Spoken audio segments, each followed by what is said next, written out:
So in addition to all the other PR problems that the Communist Party is facing with these evacuations, come even more slip-ups. Okay, first of all, dual citizens have not been allowed to be evacuated with their countrymen. So in other words, there's a woman who is a dual citizen, Chinese and British. She wanted to leave with the British evacuation, and the Chinese authorities would not let her leave.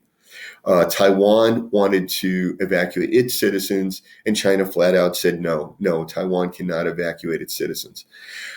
Add to this that China has bullied most international organizations into excluding Taiwan or greatly marginalizing Taiwan, the WHO being one of these organizations. So now Taiwan is upset because they feel like, hey, the world is being hit with this virus. We're very close to China. It's going to affect us. We need help from international organizations. And China has marginalized us in the WHO, the World Health Organization. This is not fair. And so China's upset, and this is going in the press now. And now China's just getting, one piece of bad press after another. So it's not a good year for the CCP. It's not a good year for Communist Party of China. So in the short run, it's pretty obvious that retail is going to take a big hit. And I don't necessarily see how they can recover because there won't be another Chinese New Year once this ends. Now, some economists have said that actually, if you have a short quarantine period during Chinese New Year and people can't travel, then they have all that money that they would have used for their travel. And then as soon as the quarantine is lifted, they'll spend the money domestically. So at least the domestic economy will get an infusion of cash. And that's very possible. But in general, let's say that retail may not recover this year. Remember that luxury brands in the world, like luxury watches and jewelry and things like this have been very dependent on Chinese consumers. Last year, China's economy slowed down a great deal. So the luxury sales everywhere were dropping. And then Chinese New Year, of course, is a time when it's a big deal. If you're Chinese and you're well-to-do and you want to show off to your neighbors, it's a big deal to fly to Paris and buy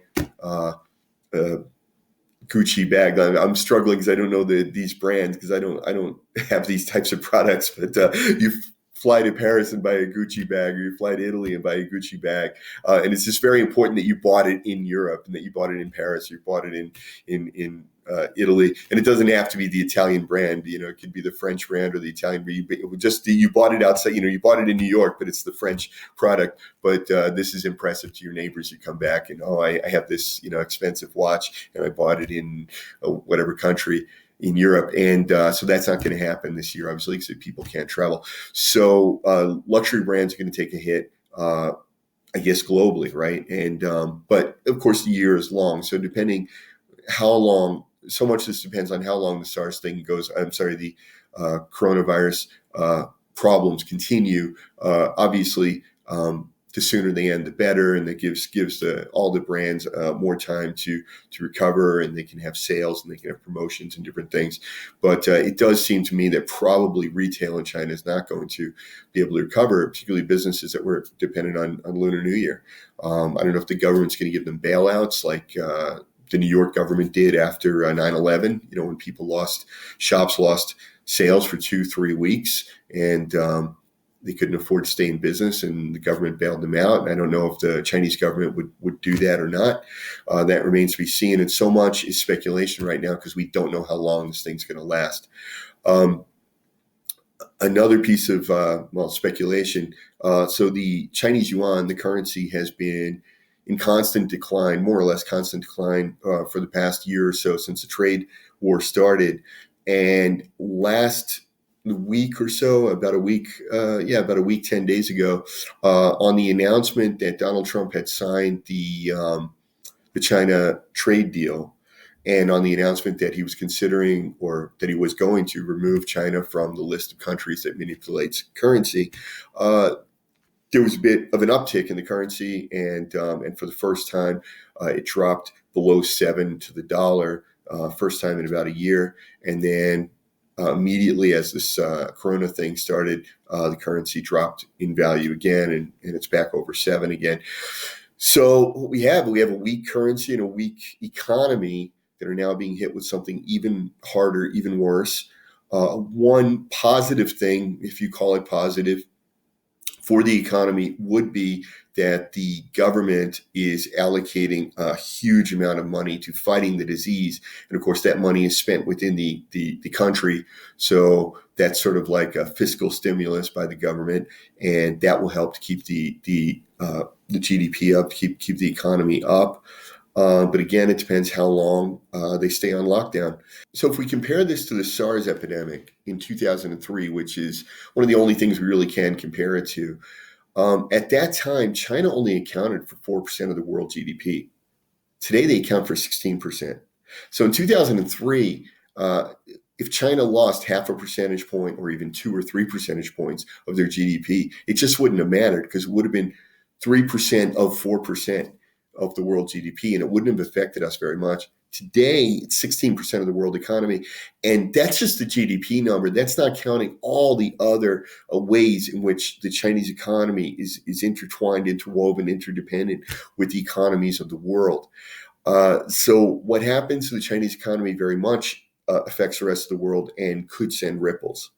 China Development Bank has allocated 2 billion yuan in emergency loans for Wuhan for combating the virus. So that should help to keep the Wuhan economy up. But 2 billion yuan against the GDP of China. I mean, it's a decent amount of money, but it's not that much. So I don't know that that's going to have a huge impact on the GDP of the whole country. During the SARS, though, and I don't know how long the lockdown was, I think it was 1 to 3 months where there was a business slowdown for SARS. But actually, by the end of the year, so they lost 4% of their GDP, but by the end of the year, they actually regained it. So we're still early in the year. It's the last day of January today over here in Asia, and we don't know how long this is going to take, if it gets cleared up in February, if we get back to business as usual by March. That gives them, 9 months to help recover the economy. So we'll see how that goes. But anyway, the prediction for the moment is that in the short term, the economy is going to take a huge hit, particularly certain sectors, retail and travel and so forth. And the currency is probably going to take a hit. I don't see how it couldn't. And then we'll see what happens, how soon we get back to business as usual. Obviously, I'll be keeping you updated. We'll be doing more of these reports. I'm Dr. Antonio Graceffo, and that's it for this episode of China Economic Research. Don't forget, you can follow me on Twitter, and you can get my books at Amazon.com. And I write books about the Chinese economy. I also have some books on wrestling and martial arts. I don't know if you're a wrestling fan, but that's what I do to kind of break the monotony when I'm not doing my China economic research. And I'm also, if you follow me on Twitter, I tweet about the Chinese economy, the Mongolian economy, and I'm also very much into 80s pop music, cartoons, and collector's toys from the 70s and 80s and old movies and Marvel, anything about Captain America. So if you follow me on Twitter, you can get all of that. And you can ignore the parts that you like, or you can ignore the parts you're not interested in and enjoy the parts that you like, or whatever. Okay, thank you so much for listening. I'm Dr. Antonio Graceffo, and we'll see you next time on China Economic Research.